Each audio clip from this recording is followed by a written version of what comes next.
I survey the wondrous cross on which the prince 我的主上帝，我多多感谢你。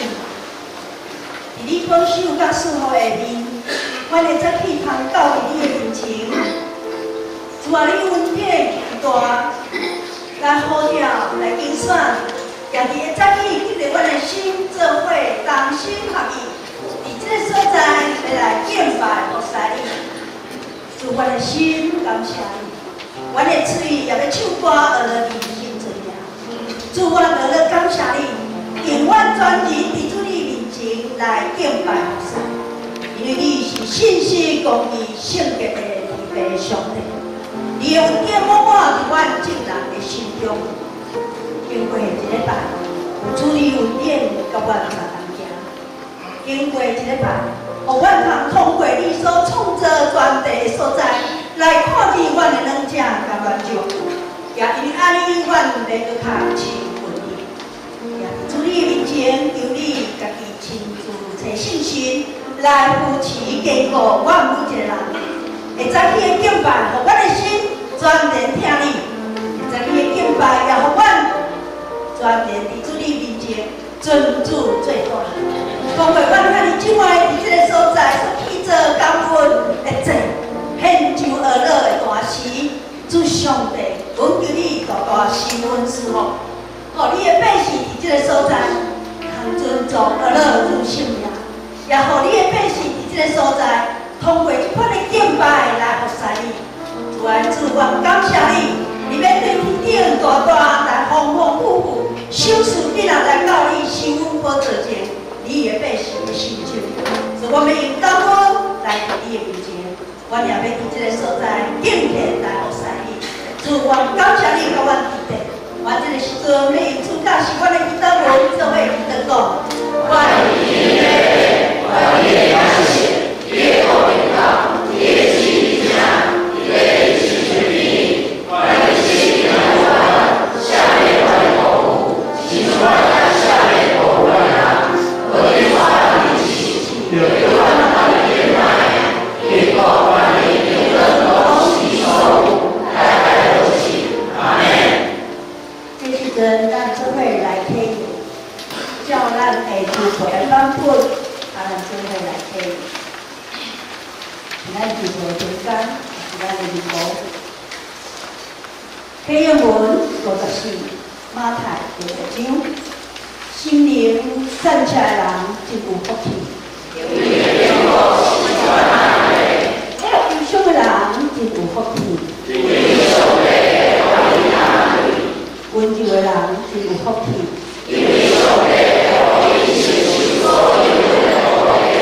腰嘴大。信无上帝旨意，实现的人真有福气。怜悯的人真有福气。心清气的人真有福气。促进和平的人真有福气。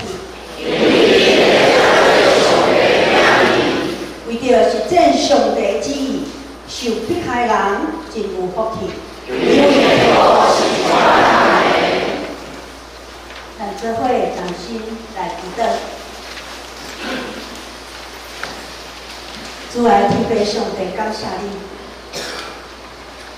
你的信心扶持甲阮伫地，互阮伫这个时阵安静敬虔，来单单仰望调起你。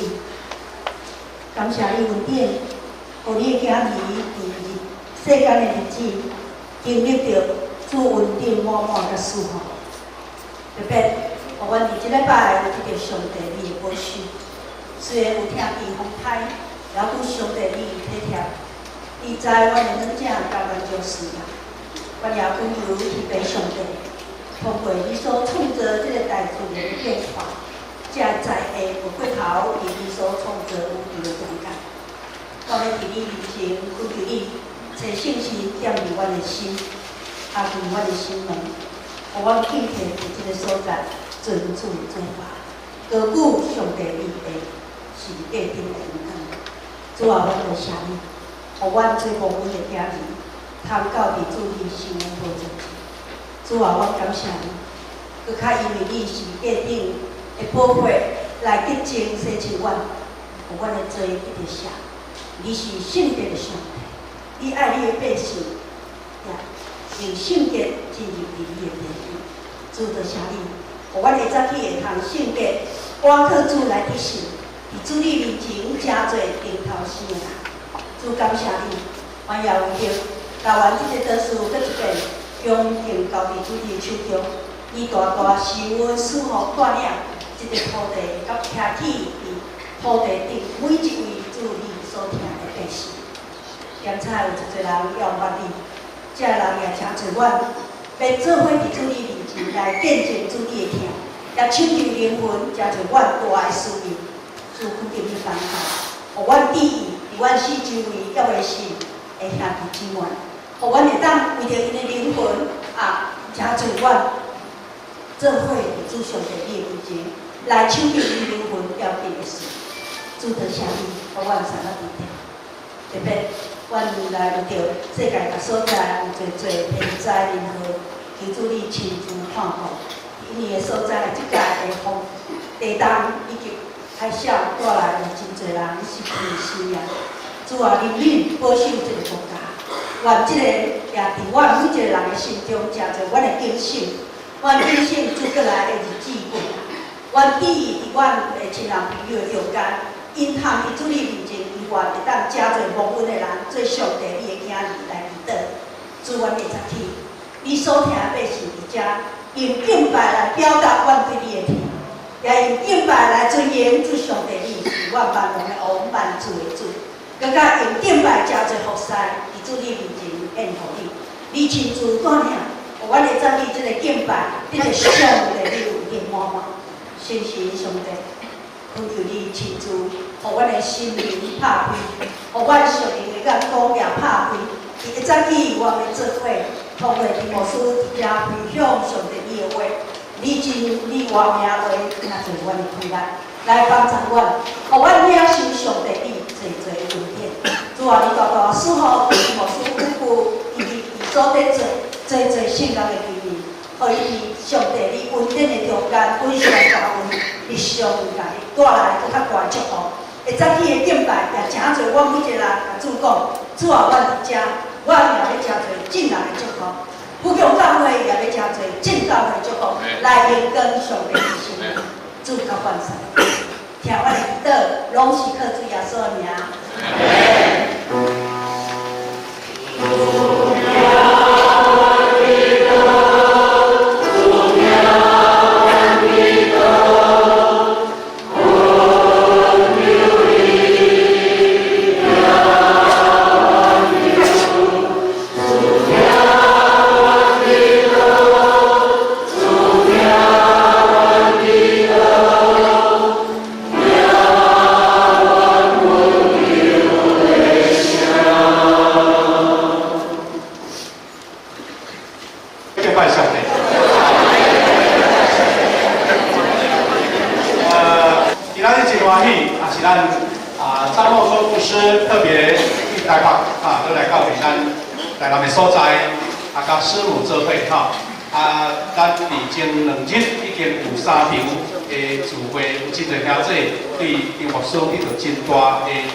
身体感谢上帝。今仔日咱教会2场礼拜，有照正常这场是第一场这个台语的礼拜，第二场是华语的礼拜。咱赵牧师呢为了配合我们教会的作息啦本来想说合在一场现在变成2堂，咱来请赵牧师来勉励，而且是不同的信息所以先甲咱邀请一下第一场说你也感觉讲，哎呀。张牧师从台北来太不听太可惜了，就等一下再留下来第2堂，好不好？恁先来的人先接位要先问一下，咱兄弟因为咱张牧师呢直接用国语，所以咱较那个翻译都唔值听伊家己讲啦但是为着要帮忙兄弟，你若是讲讲你听袂介顺序，要需要耳机来甲你反映。咱来后壁，甲咱的顶落吼，中一体哦吼，举手一个还是举手一个，伊会当给互你，来听吼，来听迄个台语吼，伊会甲你反映，现场反映就对，免搁牧师一句一句来反映就对啦吼。那我们为了让张牧师能够很顺畅的，因为他的讲道风格停顿了就不好了，他唱作俱佳好不好？所以我们把握时间，只要是咱礼拜时间有限到10点半所以呢，我们就节省时间，牧师也不多说了我们的周报都有记载张牧师他的介绍，而且呢，在第8、第9、第10页有把这个大纲都放在里面。我们看投影片，我们大概就能够完全来掌握张牧师他所分享的。第一场主会呢，张牧师给咱这主亲的回应。讲一个重要的主题，叫做快乐来听主。我们用热烈的掌声欢迎！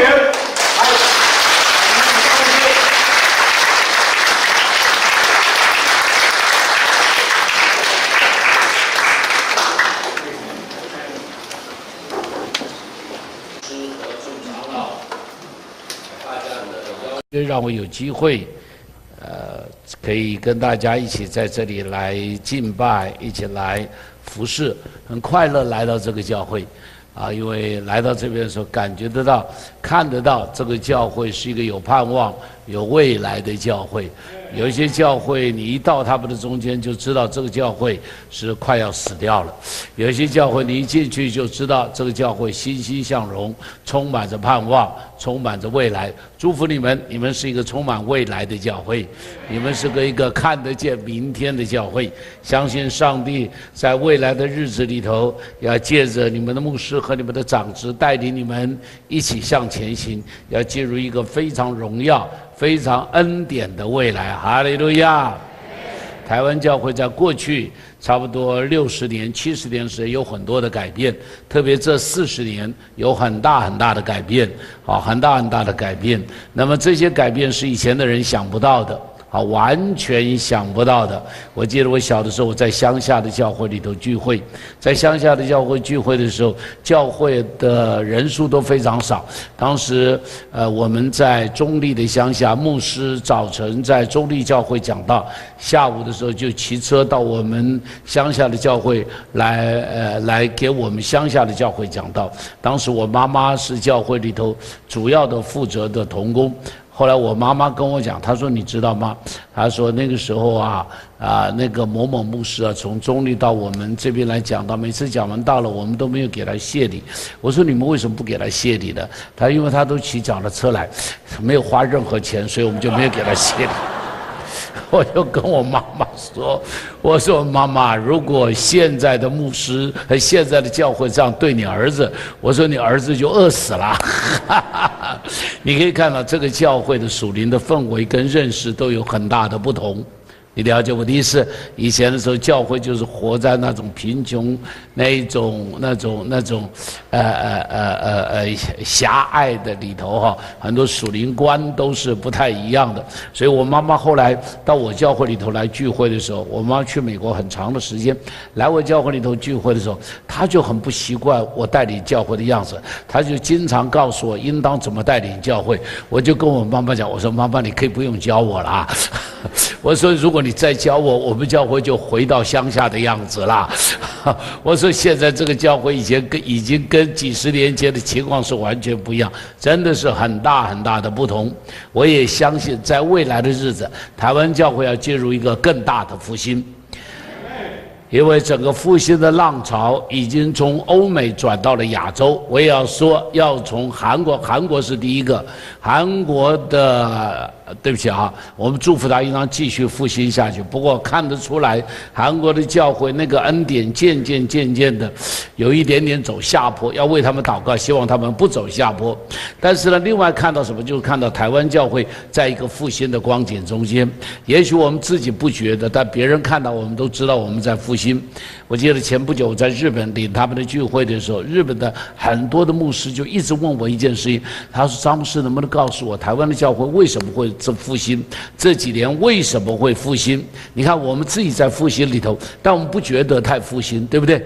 但是外边的教会看我们的时候，他就觉得，哎，你们的教会在复兴，确实没有错。40年前台湾的教会跟现在的日本教会稍微好一点，但是差不多，就是那种软弱、贫穷、可怜的光景哈，可怜的光景。所以现在我们在复兴的里头，但是呢，弟兄姐妹不要满足，后边还有一个更大的复兴要来，只是你一定要预备好，你一定要记住，一定要预备好，而且呢，活出复兴来。复兴不是等待复兴。教会里常常有一个错误的观念，就是我们在那里等候上帝的复兴要来，大错特错。我告诉你，复兴来的时候从来不敲门，是复兴过去以后你才知道，哦，那个叫复兴。听得懂听不懂我说的？比方耶稣来的时候有没有敲门？耶稣降生的时候有没有敲门？没敲门嘛。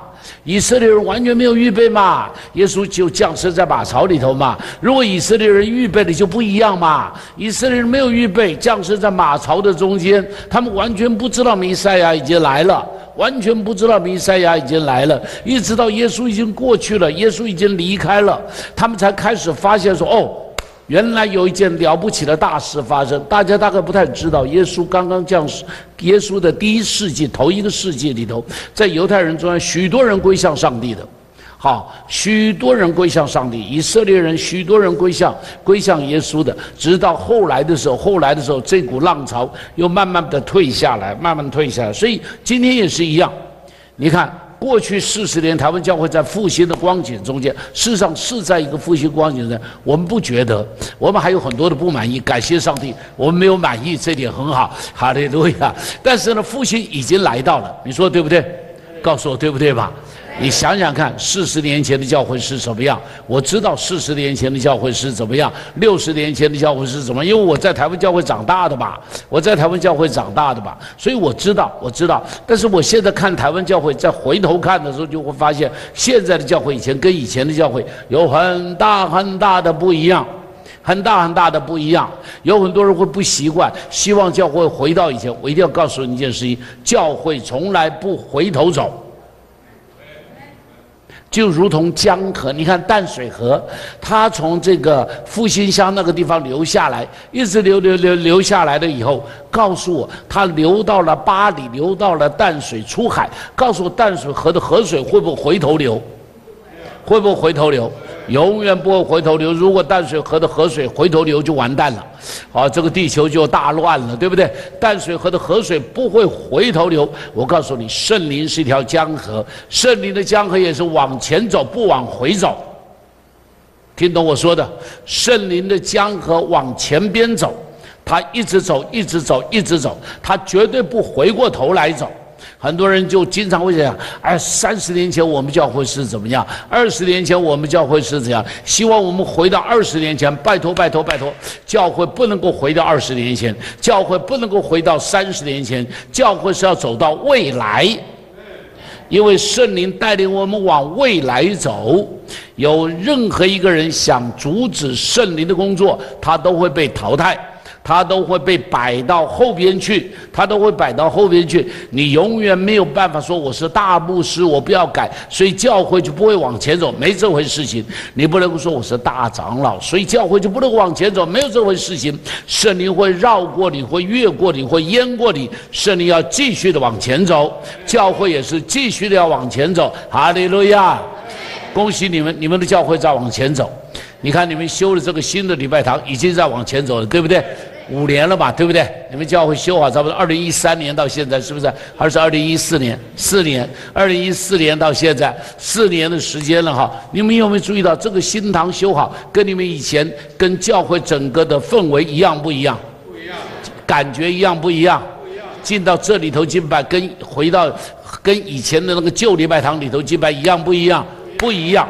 教会已经开始进入一个新的境界，开始进入一个新的历史。祝福你们继续快向前行。你们要在台南成为一个标杆型的教会，你们要在台湾长老会中间做一个标杆型的教会。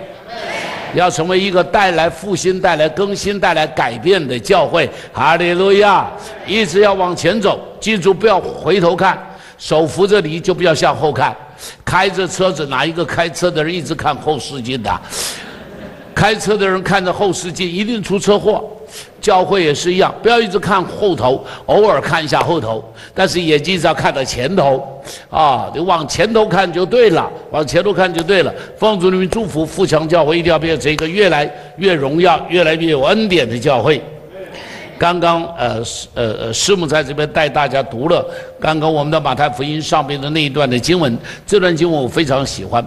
法利赛人呢来问耶稣说，到底最大的诫命是什么？那么耶稣就回答说，最大的诫命很有意思，耶稣没有用摩西的十诫来回答最大的诫命。你看十诫中间一条耶稣都没有讲，耶稣用的是什么？耶稣用了申命记上面的话，他最大的诫命是什么？最大的诫命是你要尽心、尽性、尽意、尽力去爱主你的上帝。弟兄姐妹，难道十诫中间那些诫命不重要？太重要了，对犹太人来讲太重要了，对所有的基督徒而言，那里头也有一些基本的东西，它仍然有它的价值的。它不是说仍然有，它仍然有价值。好，每一条诫命里头，仍然有它的基本的意义和价值在那个地方的，在那边。但耶稣为什么没有用？耶稣却用申命记中间这句话，他说要尽心、尽性、尽意、尽力爱主你的上帝。因为这个时候是因为神的儿女忽略了一个重要的真理，犹太人是非常被律法跟传统跟遗文捆住的。非常被这些捆住的。他们认为很重要的事情是安息日，所以你知道，如果你们了解犹太人的习俗，一直到现在，怪他们守安息日是守得很可怕的。你们去过以色列地参访的人举一下手，好吧？应当有些人只有这些人去过，你们可以去一下。现在去以色列都不要签证了，先去，不过还是很贵，就是了大概要10万、11万，大概是需要的了你去他们那边，你会发现，如果到了安息日，什么是安息日？你知道安息日是什么时候？不是，你们只答对了一部分。他们的一天的算法是从太阳下去到太阳下去，听懂我说的吧？所以就是创世纪中间。有晚上有早晨，有晚上有早晨，你记得不记得有晚上有早晨，这是头一日；有晚上有早晨，这是第二日；有晚上有早晨，这是第3日，记不记得？所以犹太人的一天跟我们的一天算法不一样的。我们的一天是半夜中间凌晨开始，这是一天的开始。不，他们是什么时候？太阳下去的时候。所以他们在那里算一天算到律法到什么程度呢？6点3分4秒，这个叫一天的开始，听懂没有？因为太阳下去6点3分4秒，所以到了第二天的时候又不一样了，可能就变成6点3分10秒，因为要慢几秒钟了嘛要慢几秒钟，所以他这个日子他们算的所以当他在安息日的时候，怎么守安息日？你知道吗？你不晓得不能做什么嘛，对不对？那请你告诉我能不能开灯？你不知道，不能开灯，所以那怎么办呢？按定时开关。那坐电梯怎么办呢？能不能按电梯啊？不能按。所以怎么办呢？所以你坐那个电梯是特慢车。如果你住在旅馆里头，乖，那个电梯是每一层楼都会停，每一层楼都会停。到了安息日的时候，急死你了，你知道吗？它每一层楼都停，因为你不能够按了没有用到了安息日的时候，能不能刷卡？你一定有问题，能不能刷卡？不能刷卡，因为电脑不能动。电脑动了叫做工，你知不知道？电脑动了，所以你知道犹太人他们在非常在乎很多的这一些的枝节条文等等，在那个地方，耶稣在不就告诉他，最重要的不是这些，不要那样子看重外面的一些的东西，不要看重那些。耶稣最重要的是什么呢？耶稣最重要的是要尽心尽力去爱主你的上帝。为什么？因为这个真理对于神的儿女而言，是我们常常忽略的。我们会看重看得见的一些条文规条等等，但上帝更在乎的是什么？我们跟他的关系，一起说关系。上帝非常在乎我们跟他的关系，所以你记得有一个故事，那故事很有意思哦，就是有一次一个妇人叫做玛利亚，记得吗？哈，圣经中间有6个玛利亚，那个玛利亚就到耶稣面前拿着香膏来膏主，记不记得？好，你记得他拿着一瓶真哪吒香膏，好，非常好的香膏，到耶稣的面前，整瓶香膏全部打破，然后就膏在耶稣的身上，记不记得？门徒看到说这是什么？门徒说这是怎么样？浪费，哪有人这样用化妆品呢？姐妹告诉我，你怎么样用化妆品？你涂口红怎么涂的？今天早上出来，你怎么涂口红？一条涂完吗？不会吧？你涂一点点嘛，对不对？稍微画一下就好了。请问你有没有涂保养的面霜？有没有涂？总有涂吧，哈，总有涂嘛，免得太阳晒坏了吧，哈。你涂保养面霜，告诉你怎么涂的？一瓶 SK2 全部涂完，不会嘛？你就用一点点涂吧。但是你看见这个玛利亚拿着一瓶的香膏，全部膏在耶稣的身上，所以门徒的反应说什么？浪费。但耶稣说什么呢？让他说他做的是一件什么样的事情呢？说他做的是一件美事，然后还说，不论到哪里都要说这个妇人做的事情。很有意思哦。如果你请一些牧师来讲道啊，一些外边的，如果特别有一点恩赐的牧师，如果他来讲道，他一定告诉你他在什么地方让一个瘸腿走路，他在什么地方让一个瞎眼看见，他在什么地方一祷告哈，什么事情发生，他在什么地方一讲道哈，这个几千人归向上帝，他一定都告诉你这个。耶稣说不用讲这个。彼得，你怎么样让人会走路？不要讲。彼得，你怎么祷告这个大麻风洁净？不要讲。彼得，你怎么赶鬼？不要讲，通通都不要讲，那些都不重要。重要的是什么？他说，重要的是要讲一件事情。要讲什么事情呢？玛利亚。玛利亚是什么人呐？玛利亚讲过道没有？没有。玛利亚行过神迹没有？没有。玛利亚见过教会没有？没有。玛利亚赶过鬼没有？没有。我告诉你，玛利亚通通没有。玛利亚只做了呆呆笨笨一件事情，就是把一瓶香膏膏在耶稣的身上，那是玛利亚唯一做的一件事情。但耶稣说他做得好得不得了，你知道为什么？如果你去看圣经，你去看约翰福音，这是在第12章的故事。第11章发生什么事情？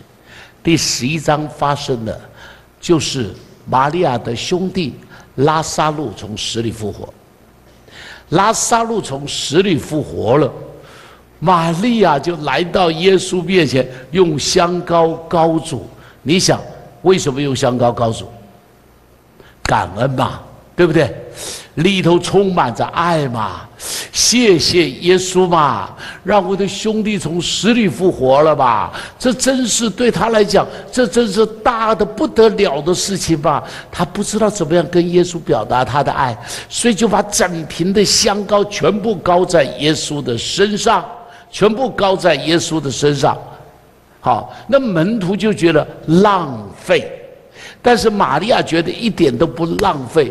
你知道分别在哪里？姐妹们啊，你在结婚之前啊，男朋友跟你讲买什么都可以，怎么花钱都没关系。结婚以后啊，你买什么，老公都说浪费。告诉我会不会？老公都说浪费，你干嘛买？又买鞋子，你家里好几双了，干嘛还要买鞋子？又买包包，家里好几个了，干嘛又买包包？但是没有结婚以前你买什么都没有关系，尽量买，尽量花。但结婚以后呢，那个差别很大，那个差别很大，那个差别在哪里？那个差别真的在爱里头有一点差别了。有爱里头就没有浪费，没有爱里头就很多的浪费，对不对？没有爱里头就觉得这个也不要做，那个也不要做，这个也是浪费，那个也不要花钱。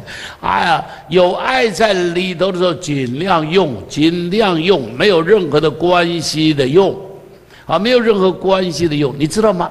玛利亚就是里头有爱，所以整瓶香膏用在耶稣的身上，都觉得值得。但门徒们呢？门徒们是觉得，哎呦，为什么这么浪费？这个钱省下来多好，因为里头的爱不够多。所以耶稣为什么感动？因为这是一个有爱的人做的事情，所以耶稣很感动。弟兄姐妹，如果有爱做事情，上帝的心会被感动的，知道吗？你只要有爱做的事情，上帝的心会被感动的。你记不记得耶稣从死里复活，来到了海边？约翰福音21章看到彼得，记得这件事情吗？彼得在里面打鱼，一个晚上什么鱼都没有打到，耶稣就问他们有吃的没有啊？然后不但给他们吃鱼，然后就问彼得说：“你爱我吗？”记不记得？问了几次？问了3次。很多人在这个地方就有一个问题：为什么耶稣问彼得3次：“你爱我吗？你爱我吗？”有人就说，因为彼得3次否认耶稣，所以耶稣问他3次：“你爱我吗？”你一定听过有传道人这么讲，说你因为彼得否认3次，所以耶稣问他3次。我想耶稣没有这么计较。有人说，因为耶稣问彼得的爱是用的那个阿嘎佩的爱，那彼得回答的爱是 phileo 的爱，两个希腊文不一样，所以耶稣问说：“你阿嘎佩我吗？”彼得说：“我 phileo 你。”耶稣不满意，再问说：“你阿嘎佩我吗？”彼得说：“我 phileo 你。”然后耶稣说：“你 phileo 我吗？”彼得说：“我阿嘎佩你。”所以耶稣就可以了。有人是这么回答 ，OK， 这个是比较懂原文的。OK， 好了。我用另外一个角度来看这一段的经文，做爸爸妈妈的举手，已经做爸爸妈妈的举手。OK， 好了。孩子小的时候，你有没有问过孩子说，爱不爱爸爸，爱不爱妈妈？有没有问过？有。你问几次？你几乎天天问他爱不爱妈妈。爸爸更会再来问嘛，爱不爱爸爸？然后就问一个更那个的问题：你爱爸爸多还是爱妈妈多？你看，我们会问儿女说：“你爱不爱我？你爱不爱我？”问几次啊？不知道问多少次，对不对？不知道问多少次，你为什么问那么多次啊？听到他说“我爱你”，你就好快乐嘛，对不对？听到他说“我爱你”，我就好快乐嘛。上帝为什么一直问？耶稣为什么一直问彼得？很简单啊，耶稣要彼得的爱啊。而且呢，每一次问完以后，耶稣没有不满意他的爱耶。耶稣都说：“你牧养我的羊，你喂养我的羊，你牧养我的小羊。”记不记得？如果耶稣不满意他的爱，怎么会说你去喂养我的羊呢？怎么会说你牧养我的羊呢？当然在那个地方的时候，我也觉得耶稣真的很大胆。这种人你还敢问他说你去还敢跟他讲说你去喂养我的羊？这种人3次不认你的，你都不担心他会吃涮羊肉。你还敢把羊给他？那不担心他吃涮羊肉？耶稣对于彼得说“我爱你”，他的心满足。弟兄姐妹，上帝满足于你对他的爱。上帝对你的要求没有说你会不会讲道，上帝真的不在乎你会不会讲道。上帝一点都不在乎你会不会讲道，上帝也不在乎你会不会唱歌，因为他不缺讲道的人，不缺唱歌的人。天上一堆会讲道的，施布真在那里，宋少杰在那里，格里汉也在那里，这些会讲道的人通通在那里，因为他们通通在那里，所以才轮得到我们在地上讲。如果他们都没走到，轮不到我们讲。他们都走了，所以轮得到我们讲。他又不在乎你会不会唱歌因为天上一堆会唱歌的，对不对？那一堆的音乐家，什么巴哈在那里啊，什么贝多芬在那里啊，什么这些人全部都在那里啊。3大男高音中间不是走了一个吗？那个也在那里啊。全部都在他那个地方，所以他不缺唱歌的，也不缺这个会讲道的，他也不缺会行神迹的。你以为他那么在乎会不会行神迹啊？我告诉他，吹口气，什么病都好了嘛。他哪里在乎你会不会行神迹啊？他一点都不在乎，他也不在乎你会不会建立教会。你以为对他来讲那么了不起啊？建立教会？哦，对不起，你们盖的礼拜堂是很漂亮，我相信你们很努力的在做，我相信你们很认真在那边做。但是对上帝而言，告诉我建礼拜堂困难吗？困难不困难？一点都不困难嘛！对上帝来讲，哪里困难呢？钞票对他来讲，哪里是那么了不起的事的？他哪里在乎你会不会奉献多少钱呐？千山的牛，万山的羊，全是他的。所以你记不记得以赛亚书啊？第1章就在那骂以色列人，骂他们说是我厌恶你们，我厌恶你们的牛啊，你们的羊啊，我的脂油已经太多了，你们弄了那么多油，我的圣殿里头充满，到处都是油唧唧的，哦，都是不停的在那边杀牛杀羊啊，太多了。我根本就不要这些的东西。你以为上帝要这些东西吗？上帝根本就不要这些东西，包含你以为上帝真的要我们奉献？上帝根本就不要。那为什么奉献？给你一个恩典，让你学习怎么样进入上帝的丰富。为什么让你奉献？给你一个恩典，让你可以参与在上帝的事工的中间。上帝一点都不在乎嘛，你有没有钞票一点都不在乎嘛。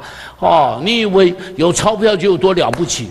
一点都没有什么关系的，一点都没有什么关系。你一定要记住，上帝是所有一切的供应。我跟你说，我在建三明堂的时候，我学习了一次钞票的功课，不是事实上经常学，但那次的印象很深刻，因为也是盖礼拜堂嘛就是我给你们第一天看过那个三明堂的会堂，昨天看过，不是我现在的美和堂，那个花了1亿3千万，盖的时候啊，我跟你说，盖到最后啊，真的没有钱了。薪水也发不出来了，然后呢，钢筋水泥都搭好了，但是墙都弄不出来，听懂我说的吗？门窗也弄不出来，地板也弄不出来，全部都是水泥地，你知道，灰尘满天都是，因为没有做任何的粉光啊什么，通通没有做嘛，没钱做了嘛，我们就在那种中间聚会，你知道，就在那个里头聚会，连那个楼梯啊，只是把模板拆掉了，所以那个楼梯都是那个灌过水泥之后的那个石头啊什么，就这样，我们就这样子走上来走下去，边上扶手都没有，感谢上帝没人摔跤啊，哈利路亚！怎么办呢？没有钱了，我就在想上帝啊，那我就写信去找一些有钱的弟兄，当时还没有 email， 也没有什么手机啊，我就写信去给他们，然后呢就找到一些有钱的基督徒啊，弟兄都是好朋友啊，就写信跟他们说，哎呀，上帝这样赐福我们，已经盖了礼拜堂了，但现在我们到最后钱付不出去啦，哎呀，上帝有没有感动你啊？然后呢就把这个信发出去了，然后发出去以后就每天跪在那个水泥地上啊，满是灰尘的水泥地上，上帝呢感动他们，提他们的名祷告。你看这个牧师真是有够卑贱，就提他们的名，上帝感动张三，感动吕氏，感动王五，哇，就感动他们。过了1个多礼拜就收到他们的信，收到其中一信说，张牧师，感谢上帝这样恩待你，恩待教会，你们教会真是了不起，以后我们教会盖礼拜堂的时候一定要跟你学习，以马内利。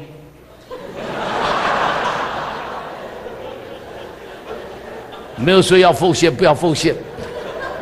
结果当天呢，邮局给了我一个挂号信的通知，我就在想，钞票大概有挂号信寄的，所以呢，平信寄给我，钞票有挂号信寄来，我就说我要去领挂号信，我就走到门口，走到门口就想着，不能空手去啊，如果有钞票要用背带装啊，所以又回去拿了一个背带背在身上。我的行政同工看到我就，牧师你自己去领挂号信，我说对，我自己去，然后我就拍那个，我到现在记得我志得意满的拍那个袋子，说要装满钞票回来。然后我就去了，到了邮局那边，我就把挂号信单子给他，他就把挂号信给我。你知道是哪里寄来的？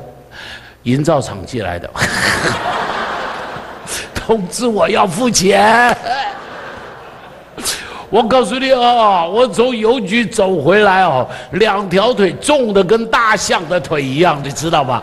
觉得好丢脸哦，觉得丢脸丢透了。一路走回来就一路骂自己：你这个不要脸的牧师，你这个把上帝的脸都丢光了的牧师。然后我就连续跪在上帝面前跪了2个礼拜，每天骂自己，你知道吗？头都抬不起来，这个不要脸的，不要脸的，不要脸的！你拼命告诉上帝，告诉弟兄姐妹要有信心，然后你就写信告诉这些有钱的基督徒，请他们来奉献，然后他们就这样羞辱你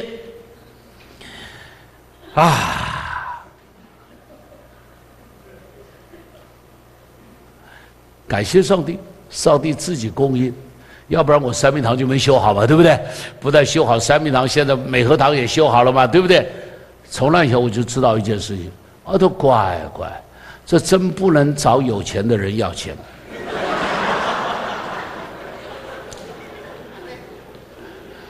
啊！我说要钱啊，只能够向我爸爸要。一起说向我爸爸要。楼上的都别说。一起说向我爸爸要。记住，你向爸爸要，爸爸绝对不会羞辱你。懂我的意思吧？你看那些人没回我信的，或者回了我信没有寄钱来的，是不是羞辱我？告诉我是不是？是真的羞辱我啊！是真的羞辱我啊！唉，我也怪不得他们，只怪我自己吧。干嘛要去找罪受啊？干嘛要去做这种丢脸的事情？从那以后我就知道，打死我都不去跟人家讲我要钱。所以后来我们修美和堂，我不是跟你讲吗？有人说啊，他把后边的钱帮我付了。我说你不要给我。你知道，如果我收了他的钱，以后每次我看到他里头都会有一个亏欠，听得懂我说的吧？以后如果他要我做什么事啊，我里头都会有个挣扎，我到底要做还是不要做，对不对？所以我不要了以后，我告诉你，我跟他在一起，因为我不要他的钱，我在他面前我更是挺直腰杆。哎们，基督徒要做一个有脊椎骨的基督徒，基督徒要做一个有架子的人，因为你上帝才是你的依靠，那些通通不是你的依靠。好了，题外话讲太远。爸爸跟上帝跟我们的关系是像爸爸跟儿子的关系。爸爸跟儿子的关系，爸爸最在乎儿子的是什么？是儿女的爱嘛，对不对？最在乎的是儿女的爱嘛。我有3个孩子，2男1女，3个孩子都很爱我。现在我非常怀念孩子们小的时候的一些景况，真的怀念，因为那个时候他们都很单纯的爱我。你知道，有一段时间，我的太太带着孩子住在美国，我太太带着孩子住在美国，那么住了15年的时间，所以我很辛苦一个人在台湾，1年里头大概隔8个月才有一次去看孩子，所以我的小女儿那时候才只有3岁。我去看她的时候，你知道我小女儿多高兴啊，高兴得不得了啊，高兴得不得了。所以我回到洛杉矶，我们家里头的时候，因为时差，我就躺在床上睡啊。我小女儿就爬上床来啊，就抱着我的脸亲过来亲过去，亲过来亲过去，就一直亲，你知道吗？一直亲一直亲。我太太就在边上跟她说：“不要吵爸爸，让爸爸睡觉。”我就跟她讲：“让他吵，你都没这么亲我。”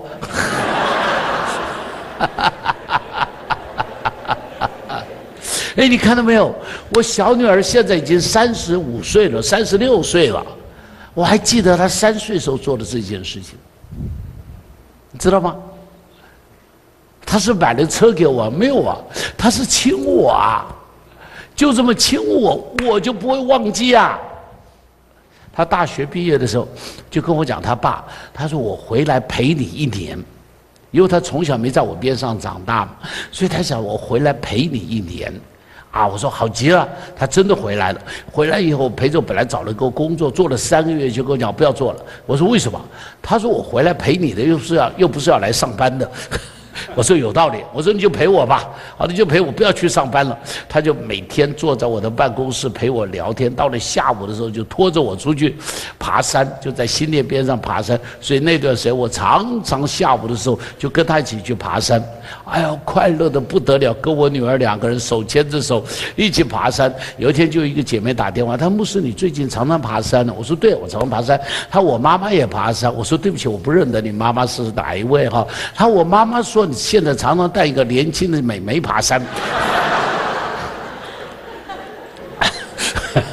我赶紧跟她讲，那不是别人，是我女儿。不要误会了，那是我女儿。你看，我女儿没有做什么别的，她只是爱我，看到没有？我就满足了。弟兄姐妹，上帝不在乎你会不会做别的，你好好爱他就好了。上帝形容他跟我们的关系是什么呢？是新郎跟新妇的关系，记得吧？那是一个夫妻的关系。新郎跟新妇，告诉我，新郎最在乎新娘的是什么？陪嫁，不是吧？对不对？他最在乎他什么？爱不爱我？我太太嫁给我。我太太的环境很好，家庭环境好，她是医生的女儿，所以她在家里基本上没做过什么家事，啊。她嫁给我的时候啊，第1个礼拜，她知道我非常喜欢吃砂锅鱼头，砂锅鱼头要把这个炒鱼头或者鲢鱼头用油爆完了以后呢，用水去煮，把它煮到黄黄白白的，然后丢豆腐啊，丢什么葱啊、姜啊等等哈，哎呀 ，delicious， 好吃的不得了。所以第1个礼拜天，他就跟我讲，他说茂松，他说今天主日崇拜回来就有你最喜欢吃的鱼头汤，哎呀，我好高兴，好幸福。第1个礼拜就有鱼头汤可以吃，我们就去主日崇拜，聚会了回来，打开门，我告诉你，闻到一股非常难闻的味道。我们2个人就沿着那味道走到厨房里头去，你就发现一个电锅在那里，打开来一看，那个鱼头在电锅里头。你知道我说鱼头要油煎啊，然后煎得黄黄的啊，用水煮啊，然后用葱啊、姜啊、酒啊去腥啊。我告诉你，他做的是什么？一个不是淡水鱼头，是海鱼的鱼头，然后呢放到电锅里头去蒸，里头没有酒啊，没有葱啊，没有去腥的，然后呢里头放什么东西？放一颗萝卜在里面。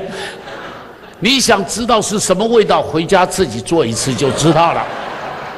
然后他就把这锅鱼头端出来跟我讲：“茂松，你怎么喜欢吃这么难吃的东西？”我都不知道怎么回答他，哎，我老婆不会做鱼头汤，我会不会说休了？居然嫁给我不会做鱼头汤，会不会？不会啊。他会不会做鱼头汤有什么关系啊？我要吃鱼头汤，外边多得很啊。我是娶老婆，又不是娶一个会做鱼头汤的厨子，对不对？那么他也不太会做家事，他现在很会做，他现在很会做饭了。那个40年的操练已经功力出来了。他不太会做其他的整理家务，他不太会。所以呢，我的袜子收回来以后都是不成双不成对的啊，就把它塞在五斗柜抽屉里头，没有折起来，塞在里头。所以如果你打开我的五斗柜抽屉，那个袜子会像爆米花一样，砰砰砰砰就这么跳出来。所以呢，我在打开这个我要找我的袜子的时候很困难，因为你知道那袜子很奇怪。它都不是一双一双的，很奇怪，所以我找出来的袜子往往就是一个颜色一只哈，所以要找到20只都找不到一双，所以经常穿的都是颜色不一样的，你知道，穿的颜色都是不一样的。后来有一次在一个地方聚会啊，那次聚会人也还不少了，2、3千人。聚会完了以后，有一个长老就跑来跟我讲，他牧师啊，你们属灵人都很忙啊。我不懂他的意思，我说还好了。他说你忙到你袜子什么颜色都不知道。我抬头低头一看，一个蓝的，一个红的。后来在新竹一个地方里，竹东岭他们的联合聚会，当天我穿的袜子啊，那袜子前面破了一个洞，大拇指这边。因为你知道有一段时间台湾的教会受韩国的影响，上讲台都脱鞋嘛，对不对？所以呢，我就脱鞋，哎呀惨了！一脱鞋就发现前面破一个大洞，然后呢，他又没有另外的拖鞋给你穿，所以我整堂聚会在那边讲道时，他也是这种亚克力的讲台，整堂讲道时，我脚都缩在后头，金鸡独立，就怕人家看到我的袜子。所以那一次回去以后，我打定主意一件事情，把所有的袜子通通丢掉，然后全部买通通是黑色的袜子，随便抓都是一双。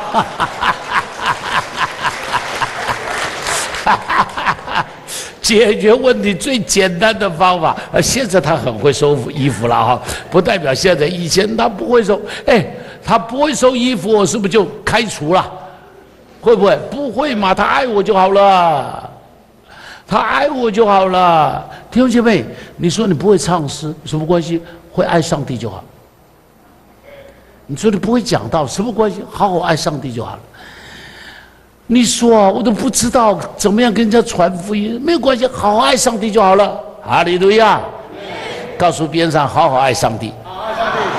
你知道，爱上帝就是上帝的心肝宝贝，你懂我的意思吗？像我的孙女啊、孙儿孙女，每次看到我就跑过来，哎呀，我就一把把她抱在怀里头。这是我的心肝宝贝。他们什么都不会做啊，他只会一件事情，看到爷爷了就喊一声爷爷，就跑过来，我高兴的不得了呀，一把就把他抱起来。给你们看一下我孙儿孙女的照片。换下边的档，不，在上边的档，上边，对不起，看到没有？这一家，你看啊，我有7个孙儿孙女，这里还有2个还没报到，这2个后来报到了，2个孙女后来报到了啊。这是我妈妈，现在已经100岁了，啊，这是我妈妈100岁了。我2个男孩，1个女儿，好。2个男孩1个女儿呀，我这2个媳妇都很好啊。我这女儿嫁出去的时候，我真很舍不得。哎呀，我把她牵着她走到礼堂里头，走到一半，我就跟她讲不走了，回头吧。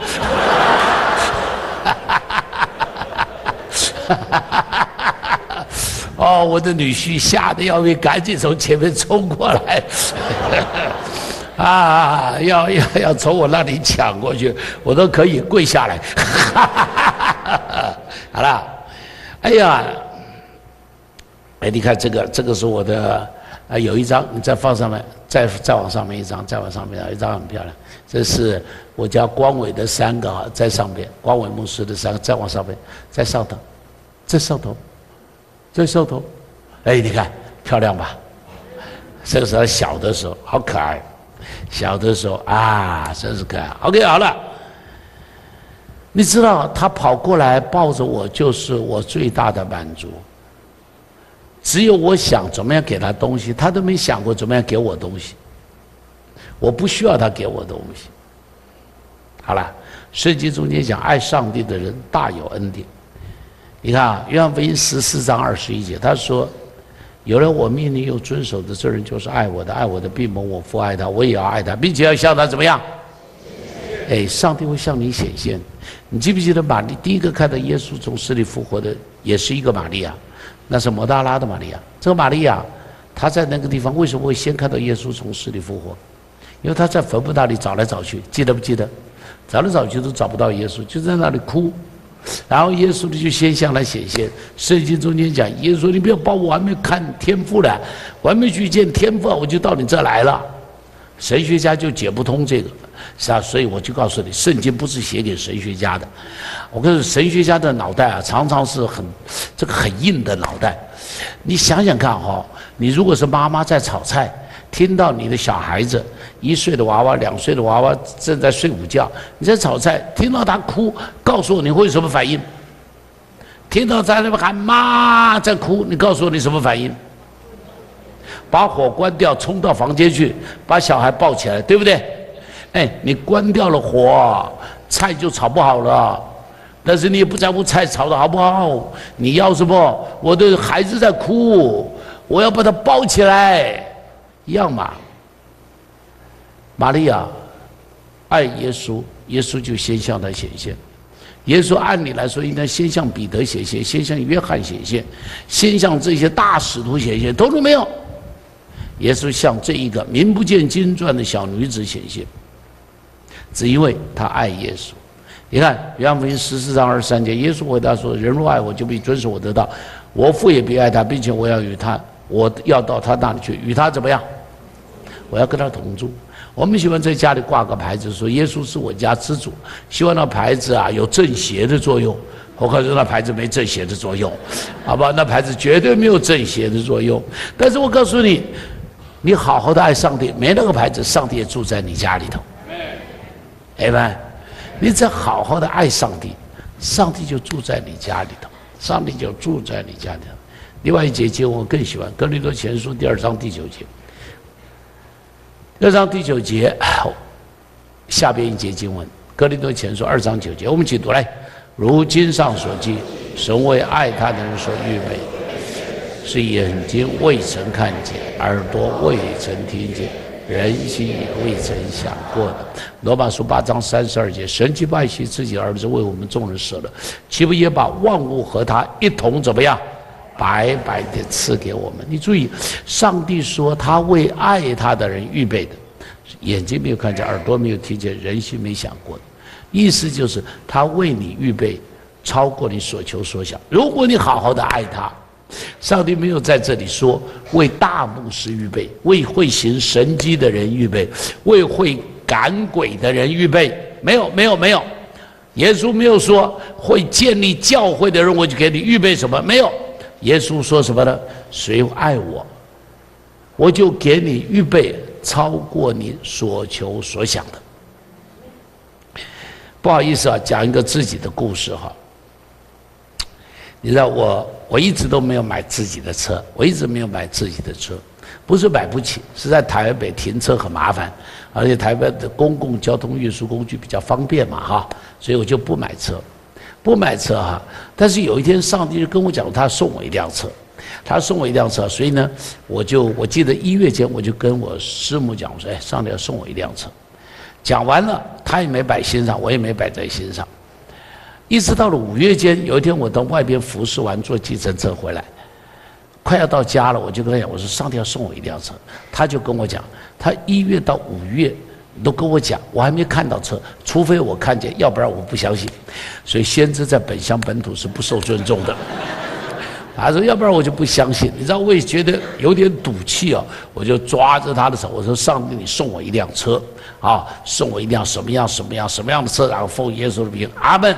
车就到家了，我就下来了啊，也就没事。结果到了8月的第1个礼拜，我到一个人家里头去做家庭礼拜，那个人还不是我教会的弟兄姐妹。我到他家才进去，女主人就跑来跟我说：“张牧师，我们要送你一辆车，快！”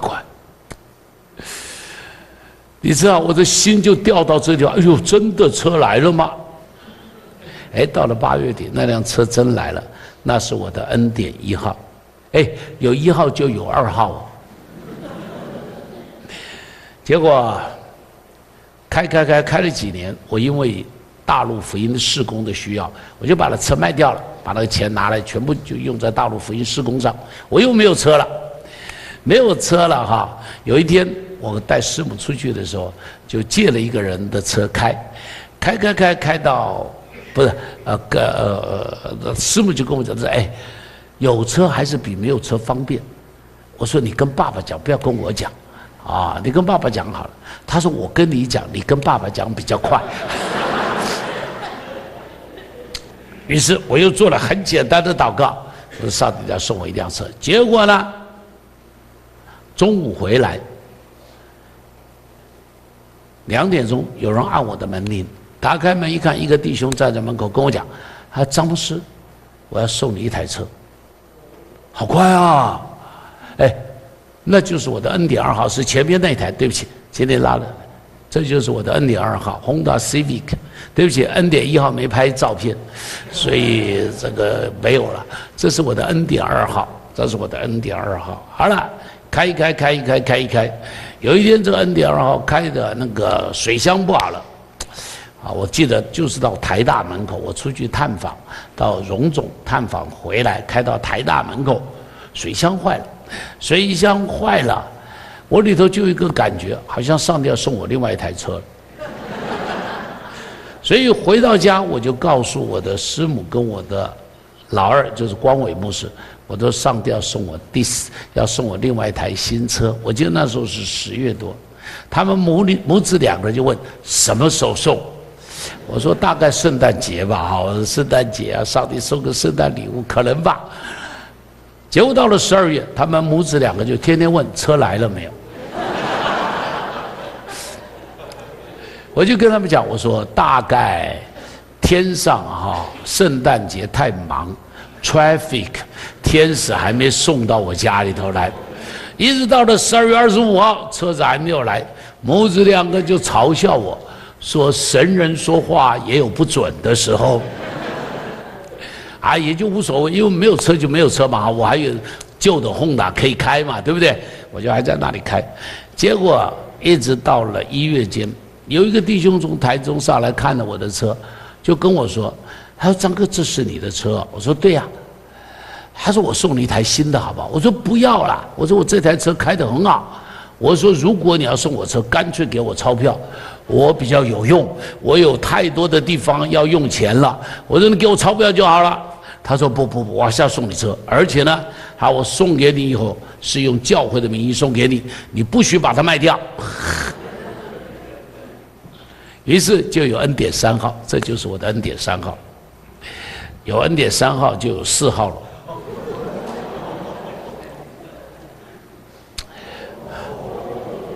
那这车怎么来的？有一天7月间，我记得我在打电话。我在打电话的时候，上帝对我说：“我要送你一台车。”你知道，我就问了。什么车？上帝说 Camry， 我就说什么时候送？上帝说8月初好不好？我说 OK。放下电话，我正在打电话呢，上帝就这样在我心里头说的。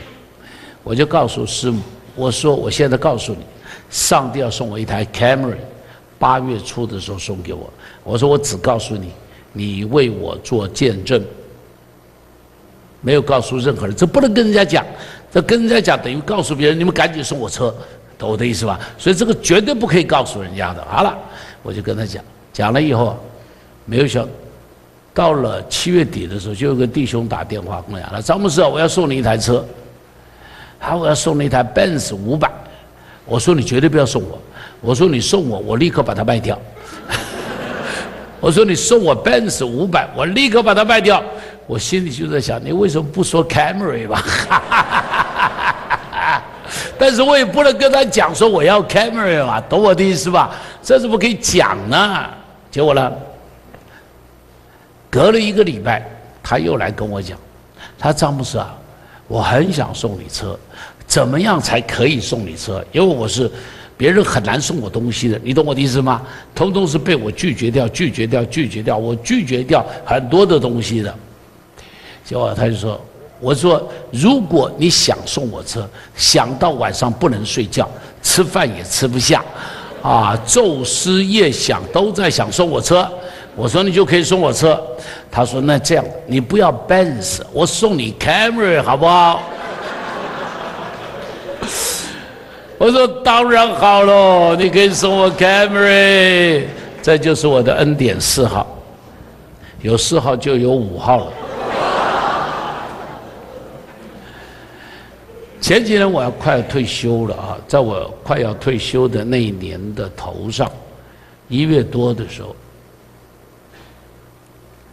上帝告诉我，上帝就跟我讲，他要送我一台车，做我退休的礼物。我没有告诉人，我连师母都没有讲，我只是心里知道他送我，但是呢，我没有太想要去要。因为 Camry 开得很好，你懂我的意思吧？我觉得我开 Camry 开到顶了，我不要再好的车了，了解我的意思？我不会再想什么 Lexus 啊，也不会想什么 Benz 啊、BMW， 我通通都不会想要的。当然，我就开 Camry 就很好了。结果也没有特别去想，因为已经有一台好车了嘛，没有特别想要那个5号。所以呢，就把它当作好啦，上帝谢谢你，我祷告都没有祷告。我退休那一天，站在台上，同工们跑上来，拿着一把车钥匙，当众说：“张牧师，这是我们送给你的退休的礼物。”我待在那个地方，我说：“哎呦，上帝啊，真的是恩典5号。”我只是要告诉你，我不是什么了不得的人，我只是比别人笨，比别人傻，单纯的爱上帝。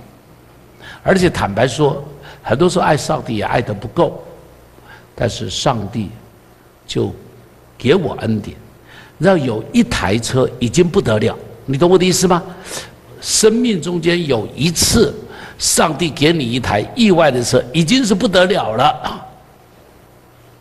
我有了5台，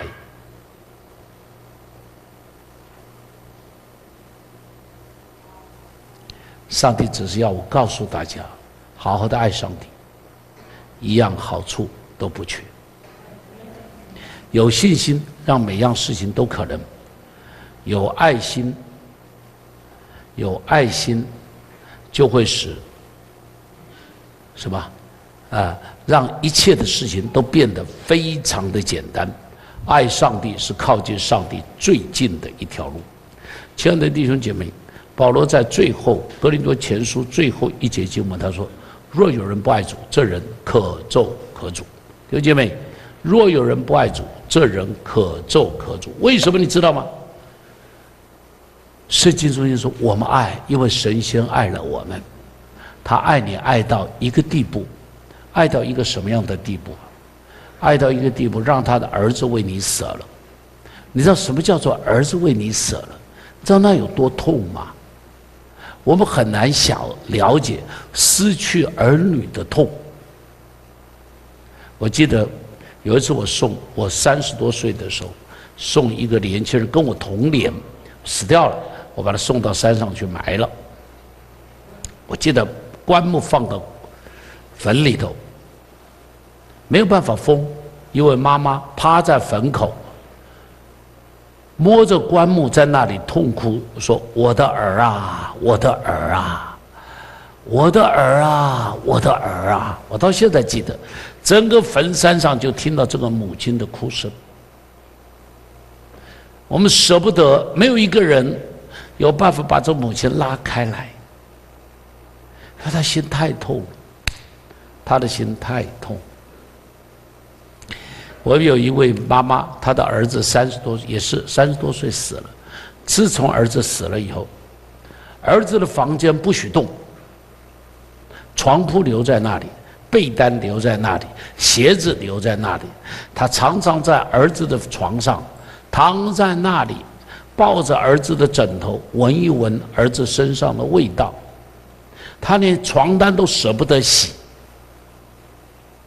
你知道吗？天父也是这样的爱耶稣。